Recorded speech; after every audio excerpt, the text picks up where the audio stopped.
ओम शांति। 5 अक्टूबर के सभी मुख्य पॉइंट से पहले देखेंगे आज की मुरली के हेडिंग। बाबा ने कहा, मीठे बच्चे, बाबा आया है तुम बच्चों से दुखधाम का सन्यास कराने, यही है बेहद का सन्यास। आज की मुरली से प्रश्न है, उन सन्यासियों के सन्यास में और तुम्हारे सन्यास में मुख्य अंतर क्या है? उत्तर सुनाया बाबा ने, वे सन्यासी घर बार छोड़कर जंगल में जाते हैं, लेकिन तुम घर बार छोड़कर जंगल में नहीं जाते हो। घर में रहते हुए सारी दुनिया को कांटों का जंगल समझते हो। तुम बुद्धि से सारी दुनिया का सन्यास करते हो। बाबा ने आज पहला मुख्य पॉइंट सुनाया, बाप को याद करते करते तुमको शांति धाम में जाना है जरूर। नहीं याद करेंगे तो भी जाएंगे जरूर। याद इसलिए करते हो कि पापों का बोझा जो सिर पर है वह खत्म हो जाए। शांति और सुख मिलता है एक बाप से, क्योंकि वह सुख और शांति का सागर है। वह चीज ही मुख्य है। शांति को मुक्ति भी कहा जाता है और फिर जीवन मुक्ति और जीवन बंद भी है। अभी तुम जीवन बंद से जीवन मुक्त हो रहे हो। सतयुग में कोई बंधन नहीं होता है, गाया भी जाता है। सहज जीवन मुक्ति व सहज गति सदगति। अब दोनों का अर्थ तुम बच्चों ने समझा है। गति कहा जाता है शांति धाम को, सदगति कहा जाता है सुख धाम को। आज बाबा ने दूसरा मुख्य पॉइंट सुनाया, आत्मा भी झूठी है तो शरीर भी झूठा है। आत्मा में संस्कार भरते हैं ना, 4 धातुएं हैं ना, सोना, चांदी, तांबा, लोहा। सब खाद निकल जाती है, बाकी सच्चा सोना तुम बनते हो इस योग बल से। तुम जब सतयुग में हो तो सच्चा सोना ही हो। फिर चांदी पड़ती है तो चंद्रवंशी कहा जाता है। फिर तांबे की, लोहे की खाद पड़ती है द्वापर कलयुग में। फिर योग से तुम्हारे में जो चांदी, तांबा, लोहा की खाद पड़ी है वह निकल जाती है। पहले तो तुम सब आत्माएं शांति धाम में हो, फिर पहले पहले आते हो सतयुग में, तो उसको कहा जाता है गोल्डन एज। तुम सच्चा सोना हो। योग बल से सारी खाद निकलकर बाकी सच्चा सोना बचता है। आज की मुरली से बाबा ने तीसरा मुख्य पॉइंट सुनाया, यहाँ तुम बैठे हो, तुमको शांति भी है तो सुख भी प्राप्त होता है। तो क्या करना चाहिए? दुखधाम का सन्यास। इसको कहा जाता है बेहद का सन्यास। उन सन्यासियों का है हद का सन्यास। घर बार छोड़ जंगल में जाते हैं। उनको यह पता नहीं है कि सारी सृष्टि ही जंगल है। यह कांटों का जंगल है। यह है कांटों की दुनिया, वह है फूलों की दुनिया। फूलों की दुनिया अर्थात सतयुग। वह भल सन्यास करते हैं, परंतु फिर भी कांटों की दुनिया में, जंगल में, शहर से दूर दूर जाकर रहते हैं। उन्हों का है निर्वृत्ति मार्ग, तुम्हारा है प्रवृत्ति मार्ग। तुम पवित्र जोड़ी थे, अभी आप पवित्र बने हो। उनको गृहस्थ आश्रम भी कहते हैं। सन्यासी तो आते ही बाद में है।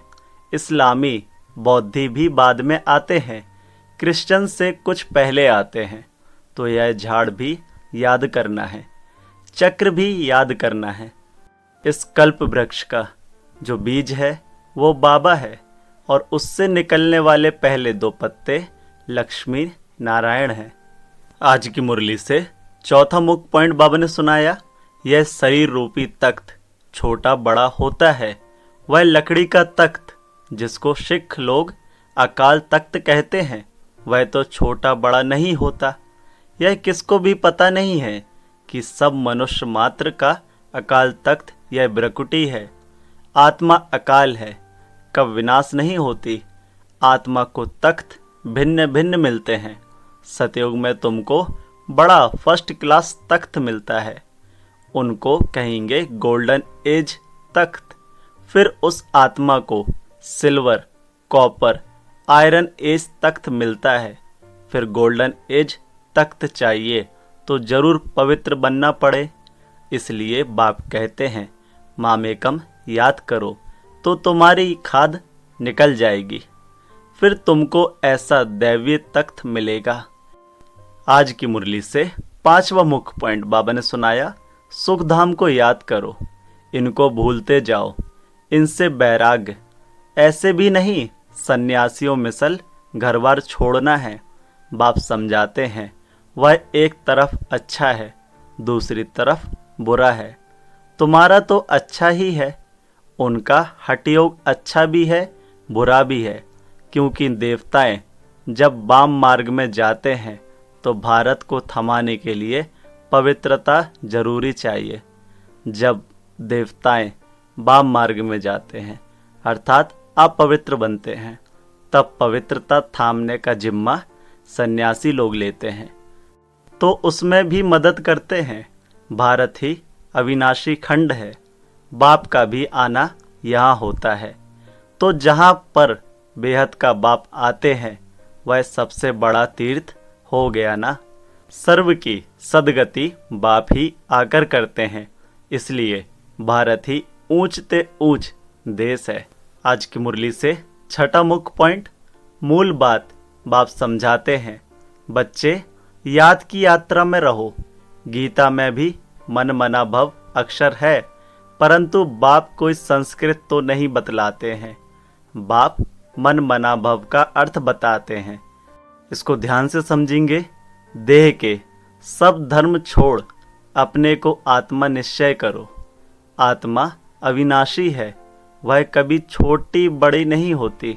अनादि अविनाशी पाठ भरा हुआ है, ड्रामा बना हुआ है। पिछाड़ी में जो आत्माएं आती हैं उनका बहुत थोड़ा पार्ट है, बाकी टाइम शांति धाम में रहते हैं। स्वर्ग में तो आ न सके। पिछाड़ी को आने वाले अर्थात जो आत्माएं सिर्फ कलयुग के अंत में आती हैं, वहाँ ही थोड़ा सुख वहाँ ही थोड़ा दुख पाते हैं।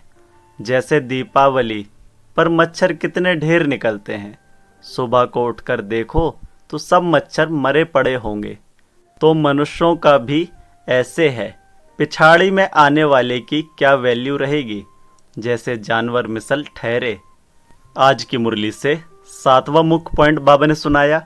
मुख्य बात बाप ने इशारा दिया है, ग्रस्त व्यवहार में रहते मामेकम याद करो। 8 घंटा याद में रहने का अभ्यास करो। याद करते करते आखिरीन पवित्र बन बाप के पास चले जाएंगे तो स्कॉलरशिप भी मिलेगी। पाप अगर रह जाएंगे तो फिर जन्म लेना पड़े। सजाएं खाते हैं फिर पद भी कम हो पड़ता है। बाबा 1 हफ्ते से लगातार इस बात पर ध्यान खिंचवा रहे हैं, ये कोई छोटी बात नहीं है। बाबा ने कहा है अगर पाप रह जाएंगे तो सजाएं खानी पड़ेंगी, पद भी कम हो जाएगा। हिसाब किताब चुकतू तो सबको करना है। जो भी मनुष्य मात्र हैं अभी तक भी जन्म लेते रहते हैं। इस समय देखेंगे भारतवासियों से क्रिश्चियन की संख्या ज़्यादा है, वह फिर सेंसिबल भी हैं।